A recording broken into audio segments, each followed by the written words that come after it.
All right, hello boys and girls. Today we will be reading a story and then we will be practicing retelling the story.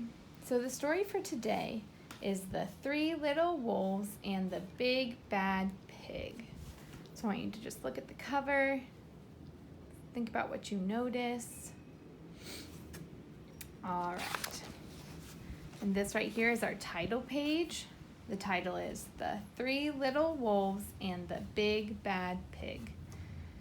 The author is Eugene Trevisan. So Eugene wrote the words of this story. And the illustrator is Helen Oxenbury. So Helen drew the pictures. All right. Once upon a time, there were three cuddly little wolves with soft fur and fluffy tails who lived with their mother. The first was black. The second was gray, and the third was white. One day, the mother called the three little wolves around her and said, "My children, it is time for you to go out into the world. Go and build a house for yourselves, but beware of the big bad pig." "Don't worry, Mother, we will watch out for him," said the three little wolves, and they set off.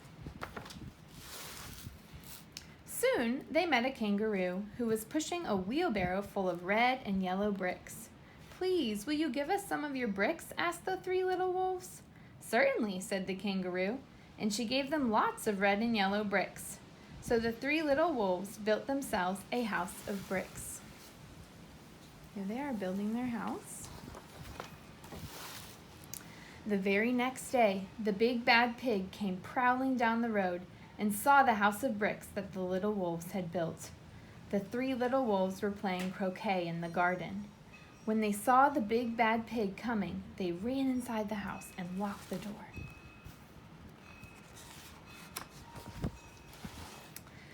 The pig knocked on the door and grunted, little wolves, let me come in." "No, no, no," said the three little wolves. "By the hair on our chinny chin chins, we will not let you in, not for all the tea leaves in our china teapot." "Then I'll huff and I'll puff and I'll blow your house down," said the pig. So he huffed and he puffed and he huffed, but the house didn't fall down. But the pig wasn't called big and bad for nothing. He went and fetched his sledgehammer and he knocked the house down. The three little wolves only just managed to escape before the bricks crumbled, and they were very frightened indeed. "We shall have to build a stronger house," they said. Just then, they saw a beaver who was mixing concrete in a concrete mixer. "Please, will you give us some of your concrete?" asked the three little wolves. "Certainly," said the beaver, and he gave them buckets and buckets full of messy, slurry concrete. So the three little wolves built themselves a house of concrete. No sooner had they finished than the big bad pig came prowling down the road and saw the house of concrete that the little wolves had built. They were playing battledore and shuttlecock in the garden, and when they saw the big bad pig coming, they ran inside their house and shut the door. The pig rang the bell and said, "Little frightened wolves, let me come in." "No, no, no," said the three little wolves. "By the hair on our chinny chin chins, we will not let you in, not for all the tea leaves in our china teapot." "Then I'll huff and I'll puff and I'll blow your house down," said the pig. So he huffed and he puffed and he huffed, but the house didn't fall down. But the pig wasn't called big and bad for nothing. He went and fetched his pneumatic drill and smashed the house down. The three little wolves managed to escape, but their chinny chin chins were trembling and trembling and trembling. "We shall build an even stronger house," they said, because they were very determined. Just then, they saw a truck coming along the road carrying barbed wire, iron bars, armor plates, and heavy metal padlocks. "Please, will you give us some of your barbed wire, a few iron bars and armor plates, and some heavy metal padlocks?" they said to the rhinoceros who was driving the truck. "Sure," said the rhinoceros, and he gave them plenty of barbed wire, iron bars, armor plates, and heavy metal padlocks. He also gave them some plexiglass and some reinforced steel chains, because he was a generous and kind-hearted rhinoceros. So the three little wolves built themselves an extremely strong house. It was the strongest, securest house one could possibly imagine. They felt absolutely safe. The next day, the big bad pig came prowling along the road as usual. The three little wolves were playing hopscotch in the garden.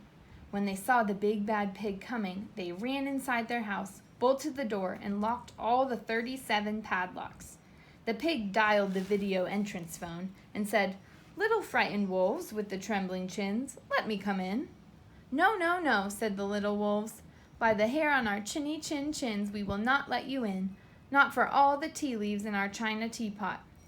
"Then I'll huff and I'll puff and I'll blow your house down," said the pig. So he huffed and he puffed and he puffed and he huffed, but the house didn't fall down. But the pig wasn't called big and bad for nothing. He brought some dynamite, laid it against the house, and lit the fuse, and the house blew up. The three little wolves just managed to escape with their fluffy tails scorched. "Something must be wrong with our building materials," they said. "We have to try something different. But what?" At that moment, they saw a flamingo coming along, pushing a wheelbarrow full of flowers. "Please, will you give us some flowers?" asked the little wolves. "With pleasure," said the flamingo, and he gave them lots of flowers. So the three little wolves built themselves a house of flowers. One wall was of marigolds, one of daffodils, one of pink roses, and one of cherry blossoms. The ceiling was made of sunflowers, and the floor was a carpet of daisies. They had water lilies in their bathtub and buttercups in their refrigerator. It was a rather fragile house, and it swayed in the wind, but it was very beautiful. Next day, the big bad pig came prowling down the road and saw the house of flowers that the three little wolves had built. He rang the bluebell at the door and said, "Little frightened wolves with the trembling chins and the scorched tails, let me come in." "No, no, no," said the three little wolves. "By the hair on our chinny chin chins, we will not let you in. Not for all the tea leaves in our china teapot." "Then I'll huff and I'll puff and I'll blow your house down," said the pig. But as he took a deep breath, ready to huff and puff, he smelled the soft scent of the flowers. It was fantastic. And because the scent was so lovely, the pig took another breath and then another.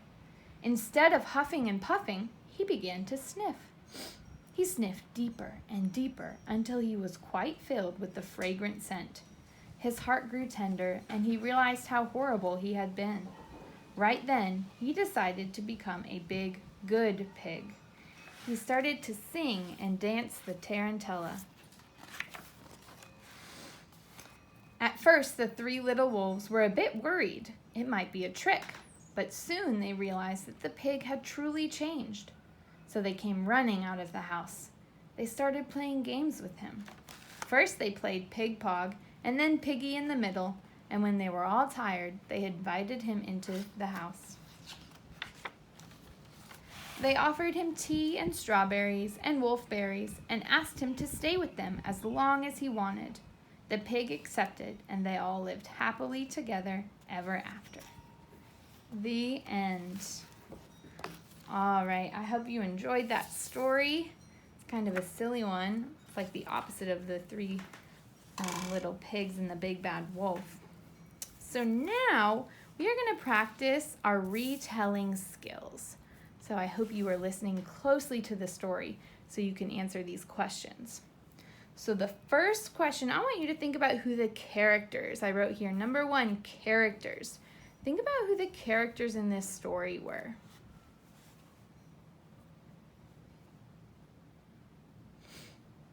Okay, so remember the characters are the people or the animals that you see over and over in the story.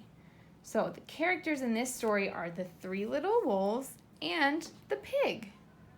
So even though we saw a rhinoceros in the story and we saw the three little wolves' mom, they aren't the main characters because they only showed up on one page, 1 or 2 pages. Okay, number 2, is the setting. So I want you to think about what the setting of this story is.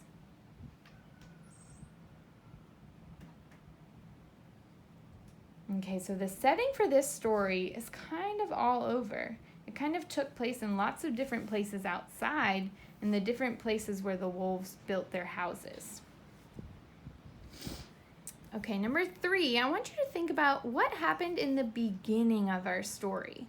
What happened in the beginning of our story?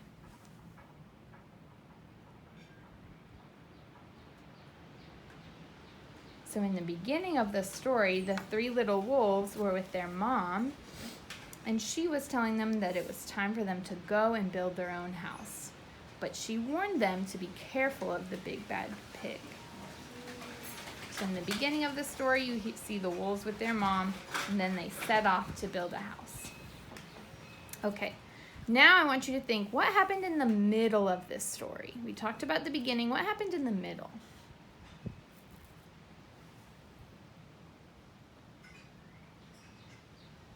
So in the middle of this story, we see the 3 little wolves building their different houses. So the first one they built was made of brick, and then they built a house made of concrete, and then they built a house made of barbed wire and iron and metal, and then they built a house made of flowers. So in the middle of our story, we see the wolves building different houses, and every time the pig destroys their house. Okay, now think about what happened at the end of our story.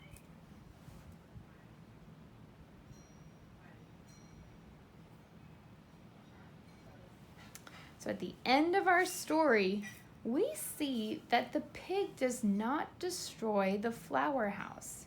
Instead, the pig becomes friends with them. All right, and the last thing I want you to think about, this says heart of the story. So this is kind of like, what was this story about? If this story was trying to teach us a lesson, what do you think the lesson the story was trying to teach us was? Think about the heart of the story.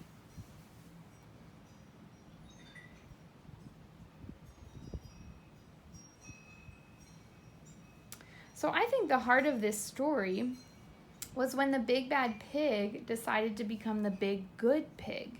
And I think it's teaching us that some people make bad choices, like the pig was making bad choices when he was destroying the wolves' houses. But every person, even if it's a pig or an animal in this case, can make good choices. So just because someone makes bad choices, it doesn't mean that they will always make bad choices. They can turn around and make a good choice. And the 3 little wolves became friends with him.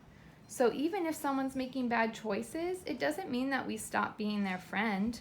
We still want to be nice and kind to them. All right, so I want you all to continue to be practicing your retelling of stories when you hear a story. Maybe you have a story read to you online.